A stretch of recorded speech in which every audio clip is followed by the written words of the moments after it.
वहाँ सिकंदर लोधी आया हुआ था, दिल्ली का बादशाह वहाँ पहुंचा हुआ था काशी में। और परमात्मा भी ये छेड़ा जब छेड़ा करते जब वो भी आ रहा हो, इनका सब तो बड़ा राजा।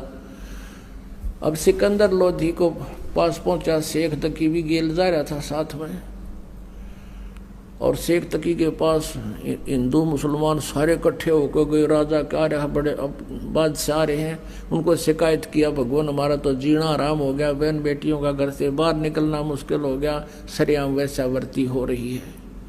कौन है, किसने करी, लाए पकड़ कर कबीर जी को। और सिकंदर सामने खड़ा, वो दुष्ट इंसान है जिसको ऐसा राहत दी, ऐसे सुख दिए, आज उसकी बुद्धि भी चाल गई, उसकी बुद्धि भी स्लिप कर गई। और डर गया जनता ते कि तेरा राज ना चला जा। अरे राज तो भगवान देता है, जनता राज दे तो फिर कहना के है। अब कहने का भाव ये है, परमात्मा को क्या सजा देनी चाहिए कि इसको बांध जूड़ के, हथकड़ी गल में तोक, हाथा में हथकड़ी, पैर में बेड़ी, और लगा के दरिया में डाल दो, गंगा में। ऐसा ही किया गया, नौका में बैठाकर बेड़ी और हथकड़ी लगाए लगाए, गले में तोक डले हुए, और परमात्मा को गंगा के बीच में जाकर पटक दिया। और दर्शक पूरी काशी चारों तरफ खड़ी, पूरी काशी के लोग।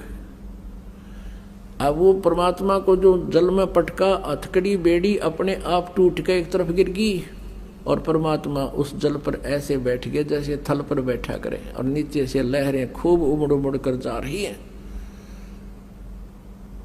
अब वो नौकाले तो वापस आ गए, परमात्मा बैठे नौके, और सब देखे अभी तो कोई नहीं डूबया। फिर शेख तकी ने कहा इसका पत्थर मारो, पत्थर मारो, लागे पत्थर मारने। फिर कहने लगा शेख तकी कि इसका तीर मारो, गोली मारो। अब वो भी ना लगी। फिर क्या कहा कि लाओ तोब लाओ, तोब लाओ। तो सारे बुद्धि भ्रष्ट हो रही। राजा ने आदेश दे दिया, तोब ले गए, और वहां से तोब के गोले मारे परमात्मा पे। वो कोई तो उड़े फंसे, हाँ, या फिर दूर जाकर पड़ा, मन मानो 2 किलोमीटर दूर की तो जोड़ तालाब में। परमात्मा ने इसी जगह ना पड़न दिया कि तोड़ का नाश करते हैं। कहते हैं 4 पैर तक है, होए होए, यानी 12 घंटे तक वो दुष्ट आत्मा परमात्मा पर तोब के गोले, गोली, पत्थर, लट, कितना जो आत्मा जो मारे थे, और दाता का कुछ ना बिगड़ा। गरीबदास जी कहते हैं, गरीबदास उस पुरी में सबकी बुद्धि का नाश है, और फिर भी उनके सबकी बुद्धि का नाश हो रहा है, नो पहचान नहीं सके रहा भगवान बैठा, और इसका कोई असर नहीं हो रहा। पैर पकड़ लो हैं और माफी मांग लो। फिर परमात्मा ने सोचा कि ये शेख तकी इन भोली आत्माओं का कि न्यू रिहर्सल कराए जाएगा। एकदम नीचे बैठ के जल में डूबते दिख गए, सब ने खुशी बनाई, डूब गए डूब गए डूब गए। फिर गिरे तीरेग इसके ऊपर।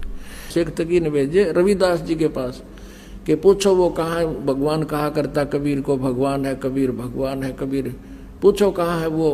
वहाँ गए तो कबीर जी वहाँ एक तारा लेकर अपने शब्द लग रहे, उन्होंने देख कर उल्टे भाग लिया जी, वो बैठा वो बैठा वो बैठा।